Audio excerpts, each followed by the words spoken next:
ನಮಃ ಶಿವಾಯ. ನಿಮ್ಮೆಲ್ರಿಗೂ ನಮಸ್ಕಾರ. ಇವತ್ತಿನ ವಿಡಿಯೋ ಶ್ರಾವಣ ಮಾಸ ಆರಂಭ ಆಗಿದೆ ಅಲ್ವಾ.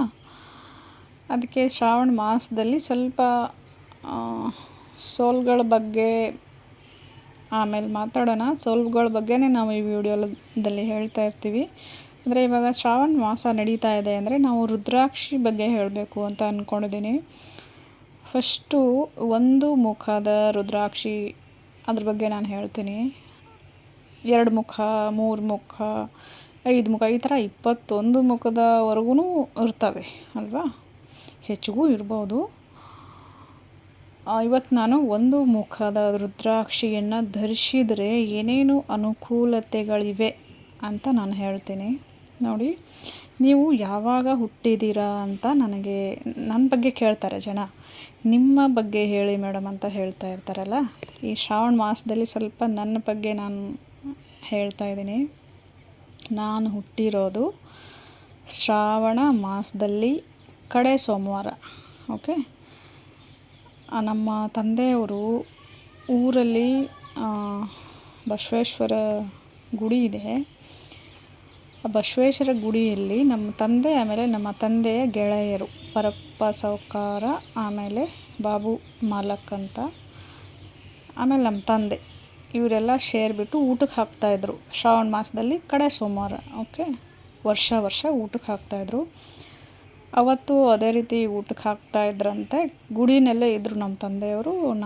ನಮ್ಮಮ್ಮ ನನಗೆ ಅಂದರೆ ನಮ್ಮಮ್ಮನ ಹೊಟ್ಟೆಲಿದ್ದೆ ನಾನು. ಆಗ ನೋವು ಸ್ಟಾರ್ಟ್ ಆಗಿದೆ. ಎತ್ತಿನ ಗಾಡಿ ಹೇಳಿದ್ದಾರೆ, ನಮ್ಮ ತಂದೆಗೆ ಹೇಳಿದ್ದಾರೆ, ಹೀಗೆ ಈ ಥರ ಪೇನ್ ಶುರುವಾಗಿದೆ, ಹಾಸ್ಪಿಟ್ಲಿಗೆ ತೊಗೊಂಡು ಹೋಗಬೇಕು ಅನ್ನೋ ಅಷ್ಟರಲ್ಲಿ ಎತ್ತಿನ ಗಾಡಿ ಎಲ್ಲ ರೆಡಿ ಮಾಡ್ತಾ ಇದ್ರಂತೆ. ಅಷ್ಟರಲ್ಲಿ ಮನೆಯಲ್ಲೇ ನಾನು ಹುಟ್ಟುಬಿಟ್ಟೆ ಅಂತೆ. ಯಾವಾಗ? ಕಡೆ ಶ್ರಾವಣ ಸೋಮವಾರ. ಆದರೆ ನನ್ನ ಹೆಸರು ಚೇಂಜ್ ಇಟ್ಟಿದ್ದಾರೆ.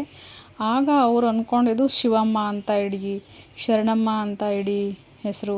ಎಷ್ಟೋ ಜನ ಶಿವಮ್ಮ ಇಡಿ, ಶ್ರಾವಣ ಸೋಮವಾರ ಕೊನೆ ಸೋಮವಾರದಲ್ಲಿ ಹುಟ್ಟಿದಾಳೆ, ಆಮೇಲೆ ಶಿವಮ್ಮ ಇಡಿ ಅಂತ ಹೇಳಿದಾಗ ನಮ್ಮಮ್ಮ ಇಲ್ಲ, ಅವೆಲ್ಲ ಹಳೆ ಹೆಸರು ಆಗ್ತೈತೆ, ಅವೆಲ್ಲ ಬೇಡ ಅಂತ ಹೇಳಿಬಿಟ್ಟು ಬೇರೆ ಹೆಸರನ್ನು ಇಟ್ಟಿದ್ದಾರೆ ಅಲ್ವಾ. ನಾನು ಲಕ್ಕಿ ಅಂತ ಅನ್ಕೋತೀನಿ. ಶ್ರಾವಣ ಸೋಮವಾರ ಕಡೆ ಸೋಮವಾರದ ದಿನ ನಾನು ಹುಟ್ಟಿದ್ದೀನಿ. ಅದು ಹಾಸ್ಪಿಟಲಲ್ಲ, ಮನೇಲೇ ಹುಟ್ಟಿದ್ದೀನಿ. ಅದನ್ನು ನಾನು ಅದೃಷ್ಟವಂತೆ ಅಂತ ಅನ್ಕೋತೀನಿ. ಎಲ್ಲೋ ಒಂದು ಕಡೆ ಶಿವನ ಜೊತೆ ಕನೆಕ್ಷನ್ ಇದೆ ಅಲ್ವಾ. ಅದಕ್ಕೆ ಇವತ್ತು ನಾನು ಒಂದು ಮುಖದ ರುದ್ರಾಕ್ಷಿಯನ್ನು ಹಾಕ್ಕೊಂಡ್ರೆ ಏನೇನು ಅನುಕೂಲತೆಗಳಾಗತ್ತೆ ಅದ್ರ ಬಗ್ಗೆ ಹೇಳ್ತೀನಿ ನೋಡಿ. ಆದರೆ ನೀವು ಒರಿಜಿನಲ್ ಆಗಿರೋ ಒಂದು ಮುಖದ ರುದ್ರಾಕ್ಷಿ ಹಾಕ್ಕೊಂಡ್ರೆ ಮಾತ್ರ ನಾನು ಇವತ್ತೇನು ಹೇಳ್ತೀನಲ್ಲ ಇವೆಲ್ಲ ಉಪಯೋಗಗಳನ್ನು ನೀವು ತಗೊಳ್ತೀರ. ಓಕೆ, ನೋಡಿ, ಮೊದಲನೇದಾಗಿ ಒಂದು ಮುಖದ ರುದ್ರಾಕ್ಷಿಯನ್ನು ನೀವು ಧರಿಸಿದ್ರೆ ಸೀದಾ ಡೈರೆಕ್ಟಾಗಿ ಎಲ್ಲಿ ಕನೆಕ್ಟ್ ಆಗ್ತೀರ ನೀವು? ಸೀದಾ ಶಿವನಿಗೆ ಕನೆಕ್ಟ್ ಆಗ್ತೀರಾ. ಓಕೆ, ಸಂವಾದ ಏನೋ ಹೇಳ್ತಾರೆ, ಸೀದಾ ಶಿವನಿಗೆ ಕನೆಕ್ಟ್ ಆಗ್ತೀರಾ. ಓಕೆ, ಆಮೇಲೆ ಶಿವನ ಕೃಪೆ ನಿಮ್ಮ ಮೇಲೆ ಇರುತ್ತೆ. ಆಮೇಲೆ ಶಿವನ ಆಶೀರ್ವಾದ ನಿಮ್ಮ ಮೇಲೆ ಅಪಾರವಾದ ಆಶೀರ್ವಾದ ಬರುತ್ತೆ. ಇನ್ನು ಎರಡನೇದಾಗಿ ನಿಮಗೆ ನೋಡಿ, ಈ ಸಂಸಾರದ ಗದ್ದಲ, ಲೈಫಲ್ಲಿ ಹೊರಗಡೆ ಕ್ರೌಡ್, ಈ ಎಲ್ಲ ಗದ್ದಲಗಳಿಂದ ನಿಮಗೆ ಏನು ಸಿಗುತ್ತೆ? ಮನಸ್ಸಿಗೆ ಶಾಂತಿ ಸಿಗುತ್ತೆ, ಮನಸ್ಸಿಗೆ ನೆಮ್ಮದಿ ಸಿಗುತ್ತೆ ನೀವು ಒಂದು ಮುಖದ ರುದ್ರಾಕ್ಷಿಯನ್ನು ಧರಿಸಿದ್ರೆ.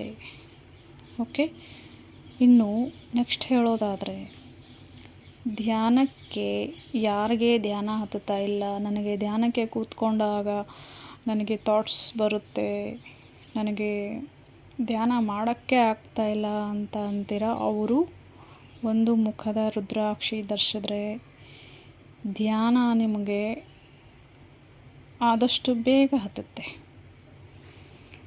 ಇನ್ನು ಮೇನ್ ಅಂದರೆ ತುಂಬ ಮುಖ್ಯವಾದ ವಿಚಾರ ಅಂದರೆ, ಈ ಒಂದು ಮುಖದ ರುದ್ರಾಕ್ಷಿಯನ್ನು ಧರಿಸಿದ್ರೆ ನಿಮಗೆ ನೆಗೆಟಿವ್ ಎನರ್ಜೀಸ್, ನೆಗೆಟಿವ್ ಶಕ್ತಿಗಳಿಂದ ರಕ್ಷಣೆ ಸಿಗುತ್ತೆ.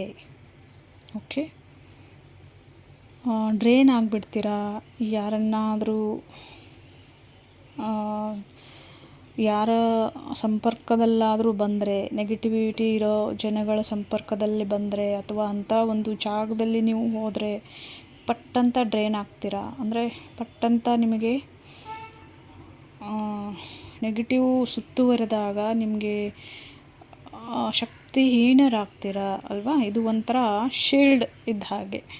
ಏನು, ಒಂದು ಮುಖದ ರುದ್ರಾಕ್ಷಿಯನ್ನು ನೀವು ಧರಿಸಿದ್ರೆ ನೀವು ಯಾವುದೇ ಜಾಗದಲ್ಲಿ ಹೋಗಿ, ಎಲ್ಲೇ ಹೋಗಿ, ಓಕೆ, ಅಲ್ಲಿ ಎಲ್ಲ ನೆಗೆಟಿವ್ ಶಕ್ತಿಗಳಿಂದ, ದುಷ್ಟ ಶಕ್ತಿಗಳಿಂದ ರಕ್ಷಣೆ ಮಾಡುತ್ತೆ. ಏನು, ಒಂದು ಮುಖದ ರುದ್ರಾಕ್ಷಿ. ಎಲ್ಲದಕ್ಕಿಂತ ಹೆಚ್ಚಾಗಿ ನಿಮಗೆ ಶಿವನ ಜೊತೆ ಸಂಪರ್ಕ ಬೆಳೆಯುತ್ತೆ. ಇದು ಮೊಟ್ಟ ಮೊದಲಾಗಿ ನಾನು ಹೇಳ್ತಾ ಇರೋದು, ಶಿವನ ಜೊತೆ ಸಂಪರ್ಕ ಯಾರ್ಯಾರಿಗೆ ಬೆಳೆಸಬೇಕು, ಸಂವಾದ ಯಾರು ನಡೆಸಬೇಕು ಶಿವನ ಜೊತೆ, ಅವರು ಒಂದು ಮುಖದ ರುದ್ರಾಕ್ಷಿಯನ್ನು ಧರಿಸಿದ್ರೆ ಒಳ್ಳೆಯದು. ಓಕೆ, ಸರಿ.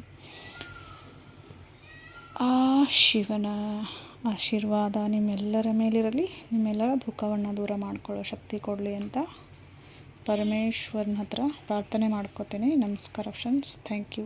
ಓಕೆ, ಇನ್ನೂ ಒಂದು ನೆಕ್ಸ್ಟ್ ನಿಮಗೆ 2 ಮುಖ, 3 ಮುಖ, 4 ಮುಖ, 1 ಮುಖ ಸಿಗ್ತಾ ಇಲ್ಲ, 3 ಮುಖ ಸಿಗ್ತಾ ಇದೆ, 5 ಮುಖದವರೆಗೂ 7 ಮುಖದವರೆಗೂ ನೀವು ಧರಿಸ್ಬೇಕು.